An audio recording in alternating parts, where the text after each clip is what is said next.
Hai, Assalamualaikum warahmatullahi wabarakatuh. Ketemu dengan saya di CKL, Celoteh Keseruan Lani. Mau ngomong soal kesehatan lagi kali ini. Saya akan berceloteh tentang kesehatan laki-laki lagi. Bersama Dr. Iswan Syarif, SPOG, konsultan. Halo dok. Halo. Dok, ada titipan pertanyaan nih. Tentang EDI, aka ejakulasi dini. Wah seru nih. Oke. Mau tahu apa sih dok EDI itu atau ejakulasi dini? Baik, EDI, ejakulasi dini. Sebelum kita mendeskripsikan apa maksudnya, kita mesti tahu dulu nih, yang dibilang dini itu kapan, yang dibilang normal itu kapan. Nah, yang normal itu biasanya kurang lebih kalau ejakulasi itu kan keluarnya, ya kan? Pada saat keluar itu berapa lama sih sebenarnya yang normal itu? Nah, yang normal itu kurang lebih 5 menitan. 5 menit itu normal. Ya, tapi kalau dia belum mencapai 1 atau 2 menit sudah keluar, itu dikategorikan ke ejakulasi dini. 1 sampai 2 menit itu udah kita bilang ejakulasi dini. Bahkan ada yang lebih ekstrim lagi, kurang dari 1 menit udah keluar. Itu juga bisa juga terjadi. Tapi paling lama 2 menit ya? Iya. 2 menit itu kita udah bisa bilang itu ejakulasi dini. Betul. Tapi itu pada saat udah penetrasi berarti ya? Iya, penetrasi. Oke. Penyebabnya biasanya apa dok yang bisa menyebabkan ejakulasi dini? Beberapa kondisi yang bisa menyebabkan itu seperti diabetes, stres, yang kronis atau depresi itu menyebabkan dia terkena bisa ejakulasi dini. Stres kronis itu berarti dia udah lama ya orang yang sering stresan ya. Oke. Masalah medis lain yang bisa menyebabkan dia ejakulasi dini seperti impotensi atau gangguan ereksi ya. Terus gangguan prostat, penyakit jantung, tekanan darah tinggi, pemakaian obat-obatan, atau gangguan hormonal seperti atau gangguan hormon seperti gangguan di hormon tiroid, riwayat penggunaan alkohol, zat-zat berbahaya. Di situ emang ada kerusakan di sistem saraf oleh karena trauma ataupun bekas operasi di daerah kemaluannya. Oh gitu, itu pengaruh juga ya. Ada peradangan di saluran kencing juga bisa. Oh gitu, itu yang berkepanjangan mungkin dok ya, nggak diobatin. Betul. Ya. Oke. Ada faktor lain nggak dok selain yang tadi dari sisi medis? Iya, yang paling dominan itu memang faktor psikologis. Oh gitu. Jadi ini orang kalau berhubungan itu sering mungkin terlalu bersemangat, bisa pengaruh ya? Justru udah terlalu menggebu-gebu, itu justru pangkal bala untuk terjadinya EDI karena dia saking dia semangatnya sampai dia nggak bisa ngontrol pikirannya dia. Nggak tenang gitu. Betul, ya. Betul. Nah, justru nanti berkaitan dengan gimana cara ngatasinnya. Nah, ini berkaitan dengan yang tadi keburu-buru, emosional dalam berhubungan itu justru menyebabkan dia bisa ejakulasi dini. Ya itu secara psikologis ya, berarti secara medis ada, psikologis ada juga ya dok ya. Betul. Oke. Nah terus kalau laki-laki yang ejakulasi dini itu masih bisa punya anak nggak dok? Ejakulasi dini bukan penyebab untuk terjadinya tidak punya anak. Oke.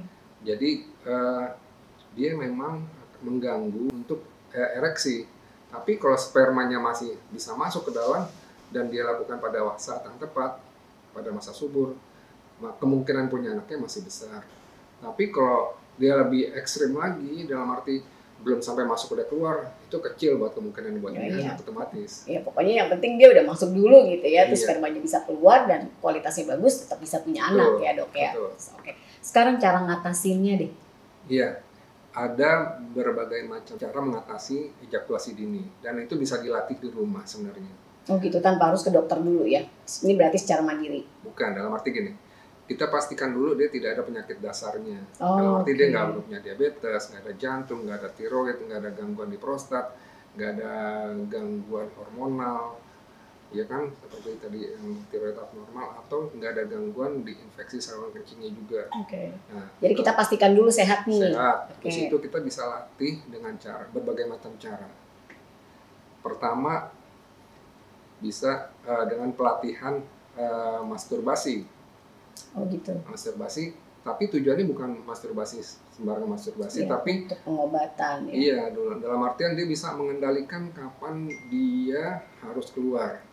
Jadi pas dia sedang melakukan masturbasi, pada saat mau keluar, diusahakan dia untuk mengalihkan perhatian tidak terhadap apa yang dia kerjakan sekarang, masturbasinya.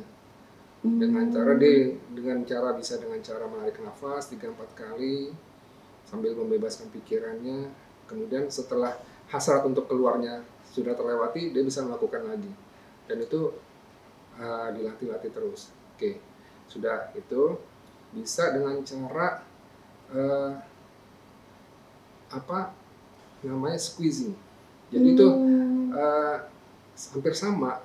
Jadi dia metodenya pas mau keluar, pas lagi berhubungan, kemudian mau keluar, dicabut dulu, kemudian dipegang pangkal dari penisnya supaya tidak keluar, kemudian dia mengambil nafas dalam sambil tadi pengalihan pikiran sama seperti tadi. Jadi intinya sebenarnya pengalihan pikiran yang baik terhadap hal yang sedang dikerjakan. Dalam ini kalau lagi berhubungan, otomatis dia jangan terfokus pada hubungannya dulu, dia mesti bebaskan dari pikiran itu sambil nafas dalam 3-4 kali. Habis itu pas sudah hasrat yang pengen keluar sudah hilang, dia bisa masukin lagi, terus bisa berulang-ulang. Itu dia bisa dilakukan dengan cara gitu. Itu namanya squeeze. Terus yang ketiga itu latihan pernafasan itu tadi kita mesti selain membantu orang itu lebih rileks, jadi pas udah pengen keluar, ambil nafas dalam, ditahan, habis itu masuk lagi, terus itu latihan pernapasan penting banget. Nah, bisa juga dengan melatih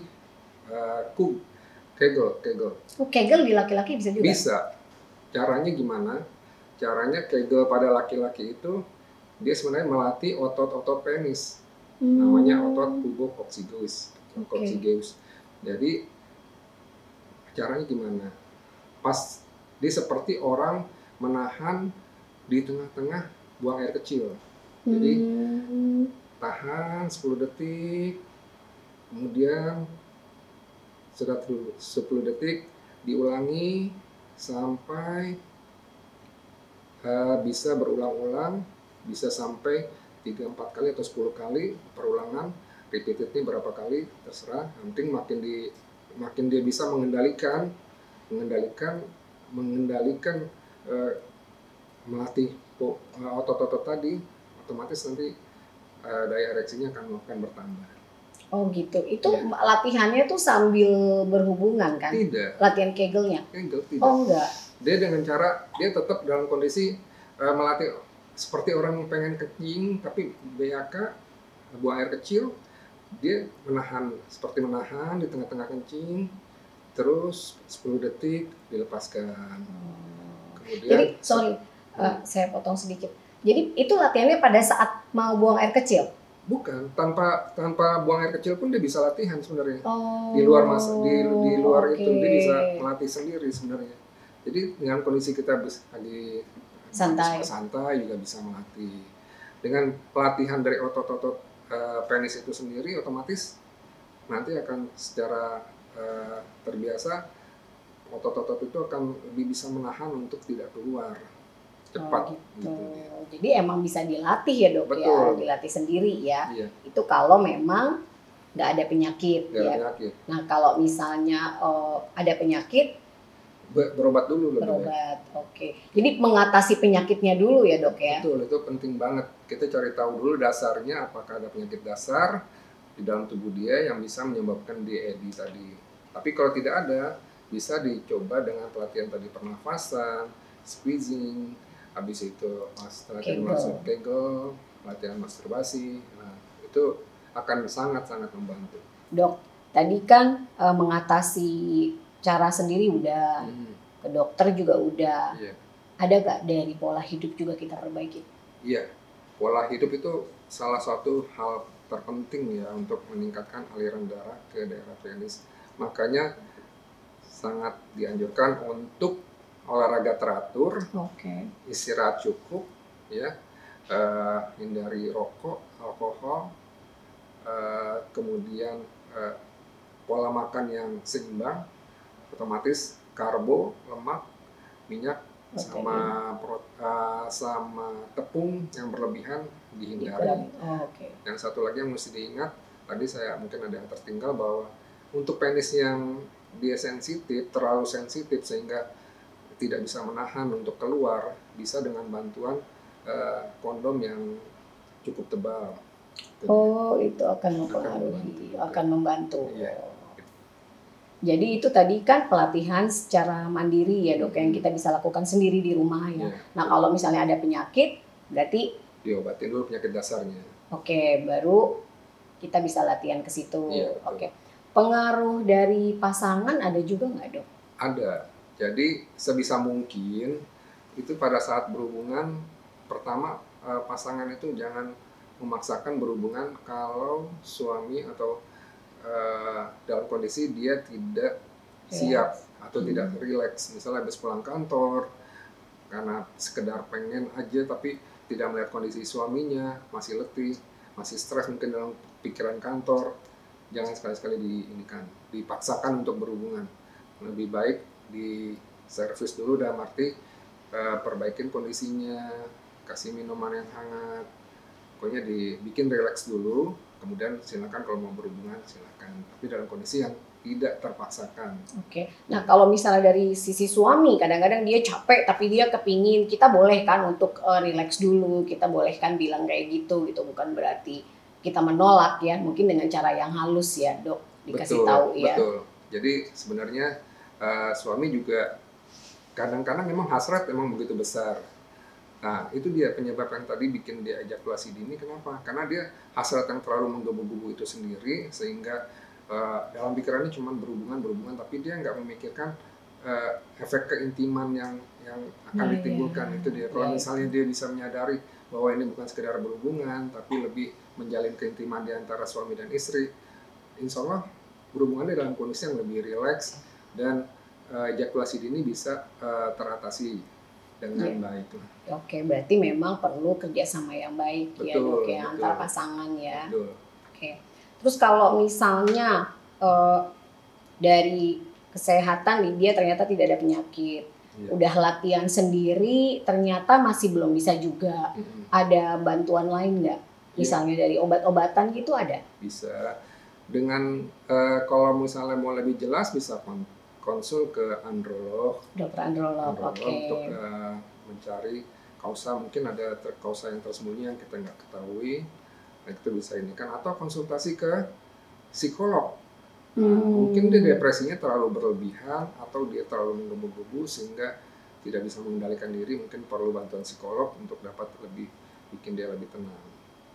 Oh gitu. Jadi ternyata ejakulasi dini itu masih bisa diatasi. Banyak cara, mesti diulang lagi nih, didengerin dari awal. Kalau mau memperbaiki semuanya ya dok ya. Terima kasih banyak penjelasannya, semoga bermanfaat nih dok. Karena ini sih singkat, tapi mudah-mudahan jelas ya. Kalau misalnya masih ada yang mau ditanyakan, bisa komen di kolom komentar. Nanti insya Allah kita akan jawab secepatnya. Share for all, happy together. Nggak di sini, jadi aku susah ngingetin. Iya, kebiasaan ke belakang. Coba ya, jadi dari penyebab. Oke.